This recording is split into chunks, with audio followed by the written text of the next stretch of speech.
주시고 주님 예배할 수 있는 은혜 주심을 감사합니다. 하나님 허락하신 예배를 통하여서 주의 얼굴을 보게 하시고 주의 음성을 듣게 하여 주시고 다시 예수께로 돌아갈 수 있는 크신 은혜 베풀어 주시옵소서. 우리 예배를 기뻐 봐주시며 싸우며 살아계신 예수님의 이름으로 기도합니다. 아멘.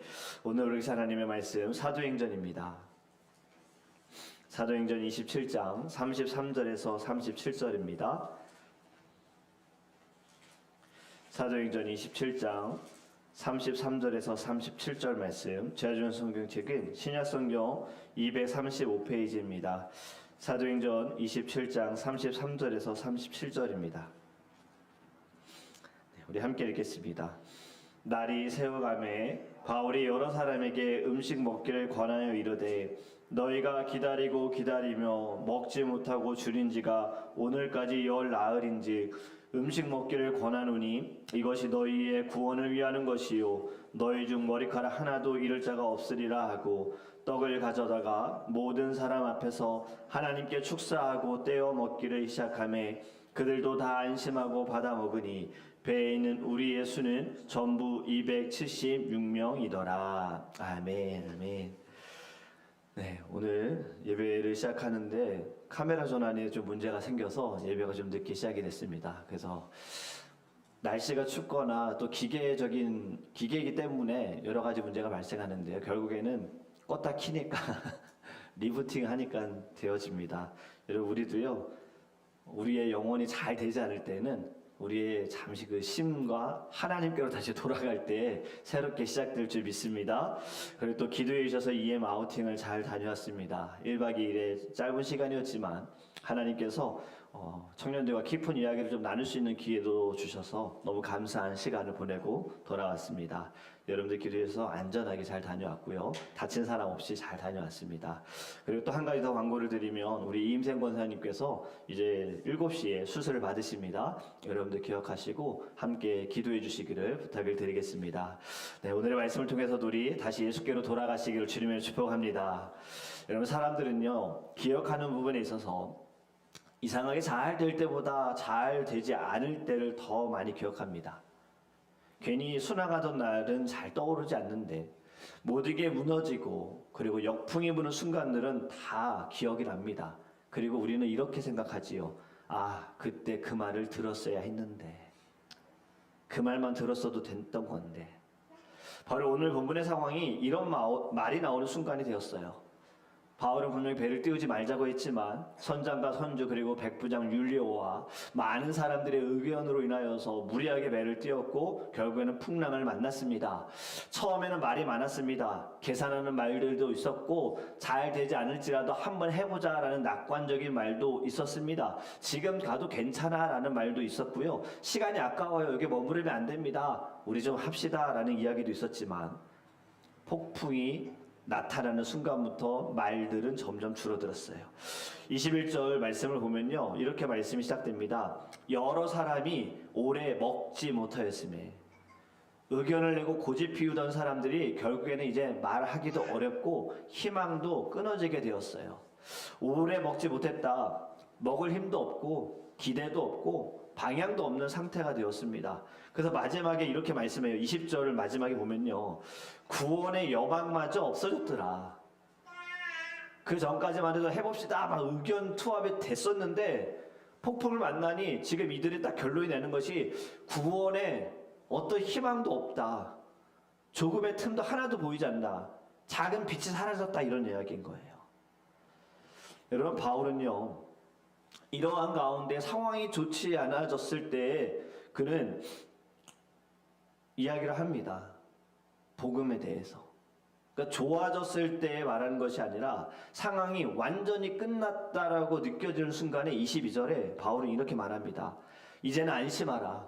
너희 중 아무도 생명에는 아무런 손상이 없겠고 배만 손상 입을 것이다.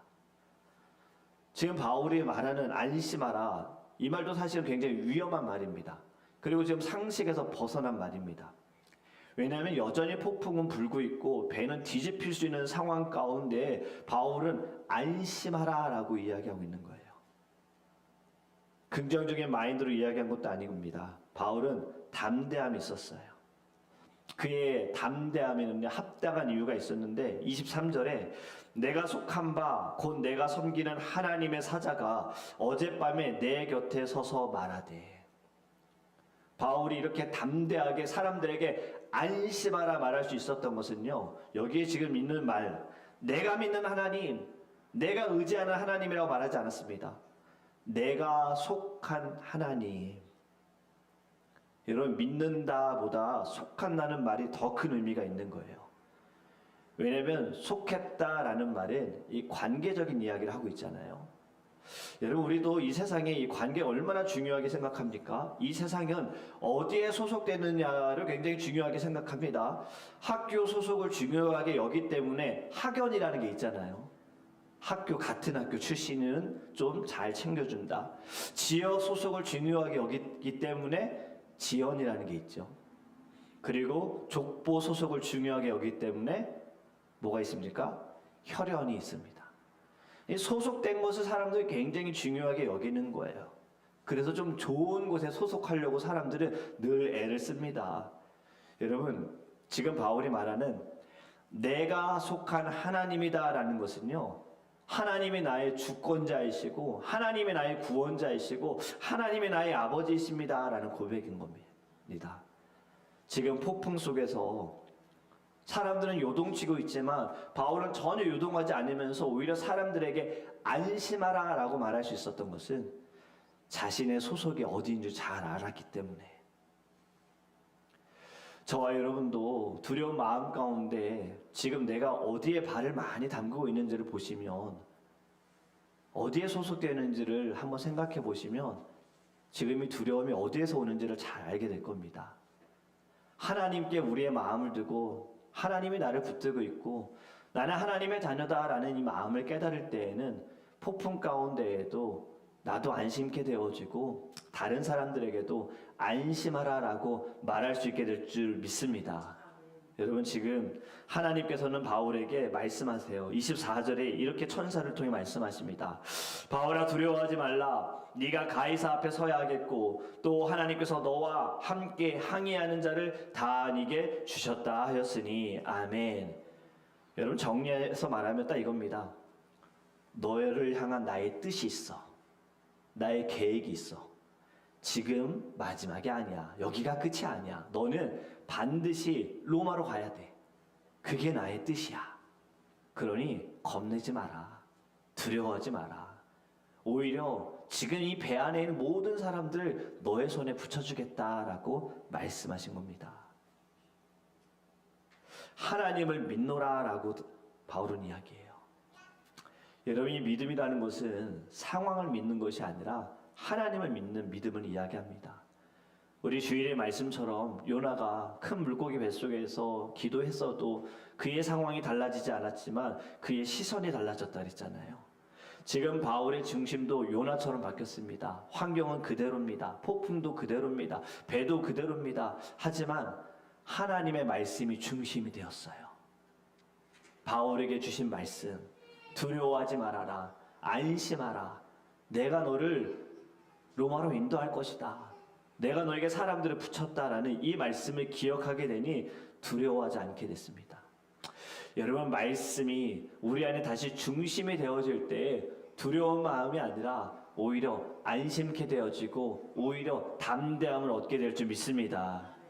여러분, 상황을 본다고, 상황을 보면 믿음이 생겼다고 두려움이 사라지는 것도 아니더라고요. 우리는 예배에서 은혜 받으면 두려움이 사라져야 되는데 왜 안 사라집니까? 또 여기에 낙심하는 거예요.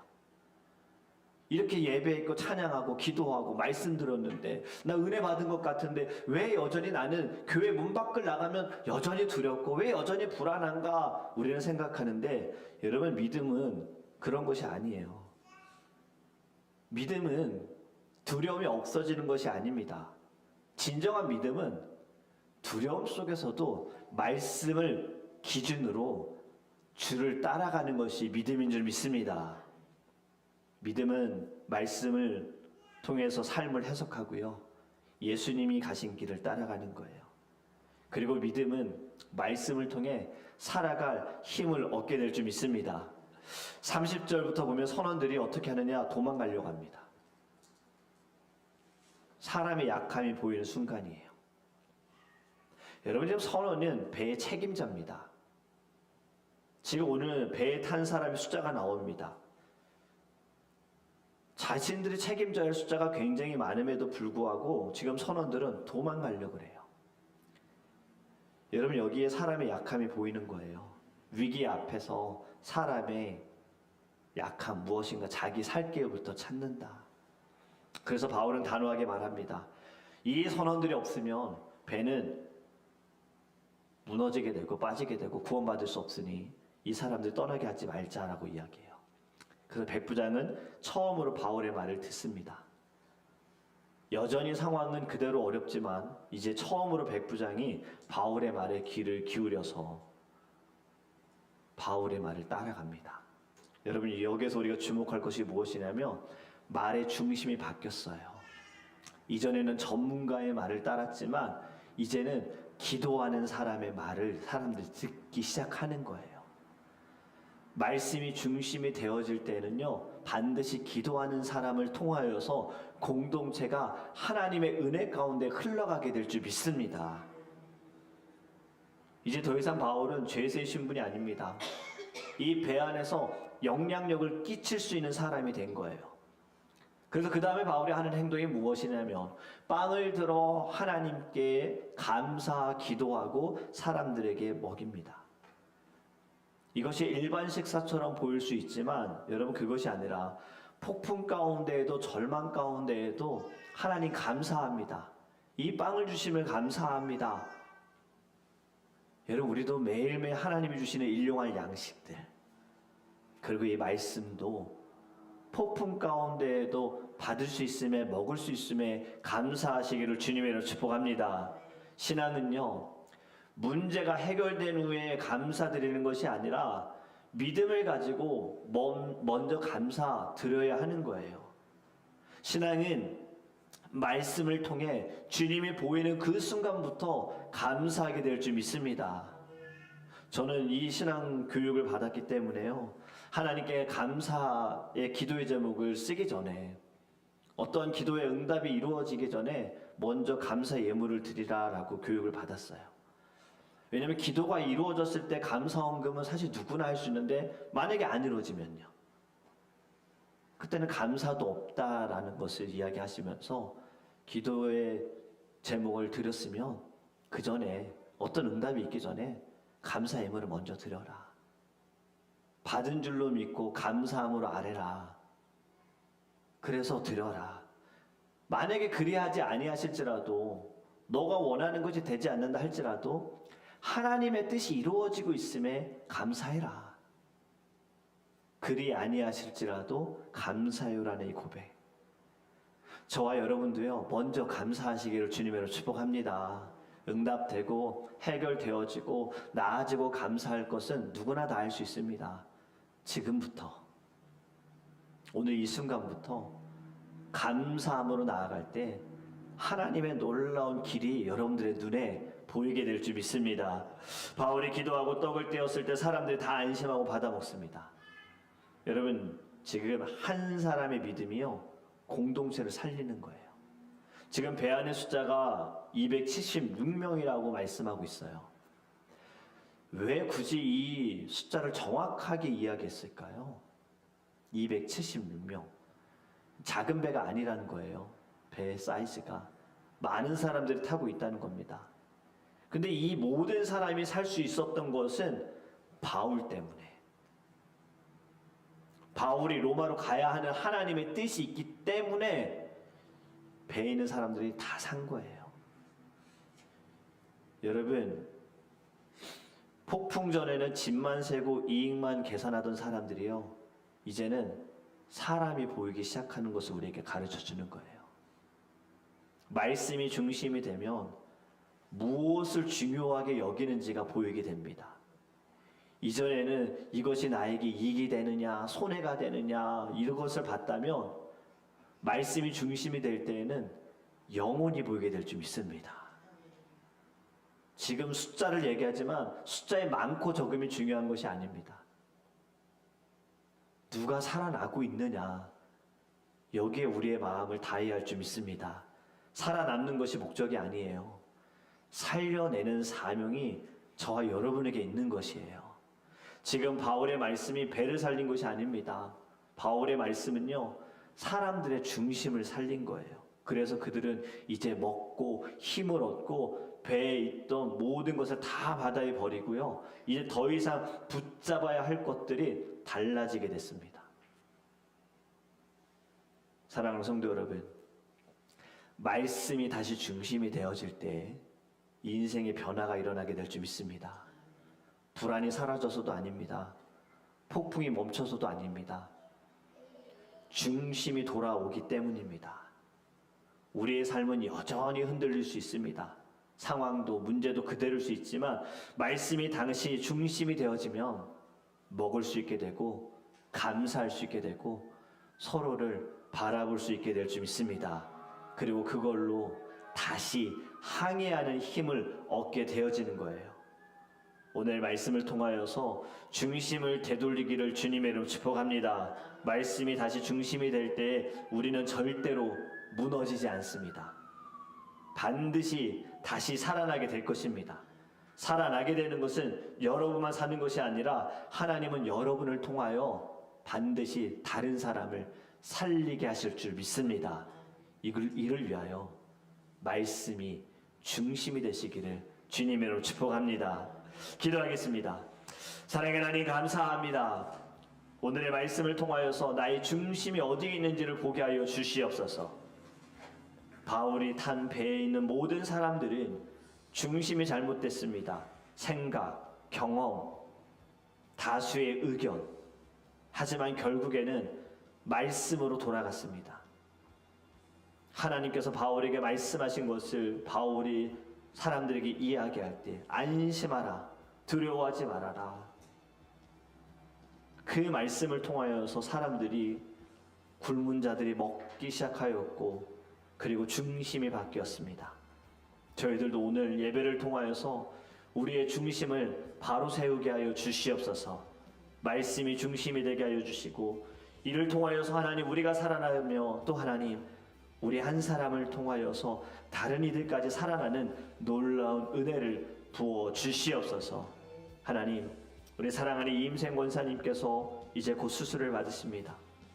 주님께서 수술을 받는 하나님 그곳에 주님 함께하여 주시고, 의료진의 손길을 통하여서 하나님 모든 수술이 잘 진행되게 하여 주시옵시고, 주님의 피 묻은 손으로 안수하여 주셔서 하나님 모든 혈관이 다 뚫리게 하여 주시옵시고, 머리부터 발끝까지 피의 순환이 잘 되게 하시며 하나님 적혈구 백혈구 모든 피들이 맑고 깨끗하게 하여 주시옵시고, 하나님 그 다리조차도 하나님 완전히 회복될 수 있는 놀라운 치료의 역사를 주님께서 부어 주시옵소서. 사랑하는 성도님들, 하나님 이 아침에 간구하는 기도의 제목들이 있습니다. 또 온라인으로 예배하는 성도님들에게도 부르짖는 기도의 제목이 있습니다. 우리 먼저 감사하게 해주세요. 응답됐을 때, 이루어졌을 때, 해결됐을 때, 치유받았을 때 감사가 아니라 지금 이 순간, 오늘 아침, 이 아침에 하나님 기도할 때 감사함으로 나아가는 하나님 기도의 제목들을 통하여 하나님께서 이미 열어주시고 인도하시는 길이 보이게 하여 주시옵소서. 감사하며 우리와 함께 하시는 예수 그리스도의 이름으로 축복하며 기도합니다. 아멘.